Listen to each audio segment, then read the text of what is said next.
constitute legal actions? And what are some of the supports that you're already giving to these particular victims of police brutality?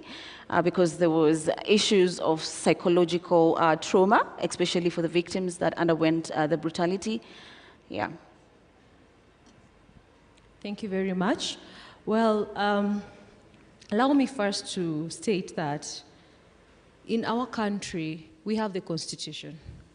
And in the Constitution, it gives guidelines on how the government is supposed to work from the powers that has been delegated by the people.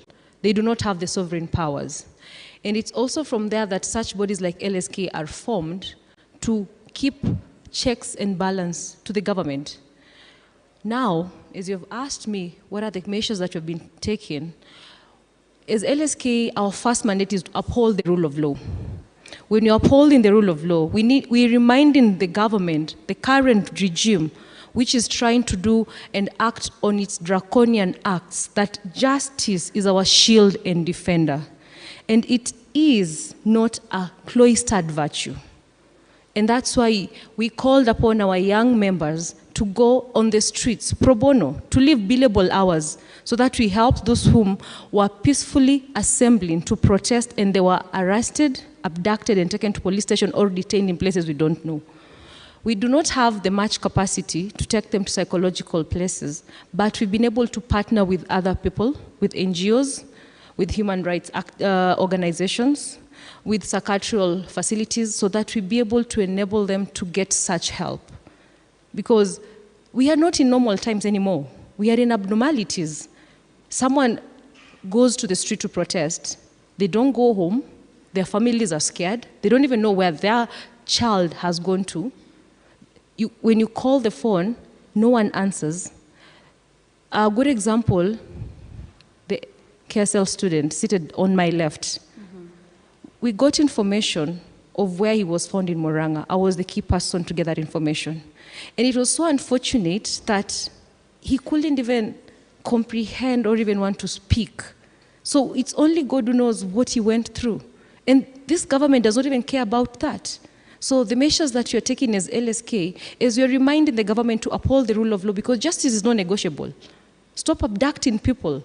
Why are you hiding them? If you're doing the right thing, you will not be abducting us. You will not be hiding us. You will not be detaining us. You will not be killing us like Denzel.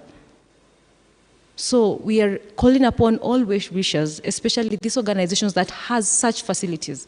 We've been able to partner with several that are helping them to go through that trauma process so that they may try to get rid out of it. But as we all know, trauma does not end. Something can trigger it at any moment. But our president does not care. He thinks he runs Kenya, and Kenya is not his. We need to remind him, as a Kenyan, he needs to ask himself, what are you doing for your country? And not what the country will do for you. And he's destroying our country. Thank you. Thank you so much, Tess, for that. Commissioner Fatima Mohammed, thank you so much for joining this panel.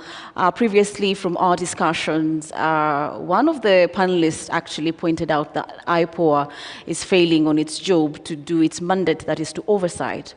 From your perspective, in light to the process that has happened, what is IPOA doing? Thank you very much and for giving us this opportunity to come and highlight exactly what we are doing. First, we have to understand the mandate of IPOA. The mandate of IPOA is to oversight the police in holding it accountable into doing its work. Two, and to ensure professionalism in police work. And to handle how to handle complaints independently.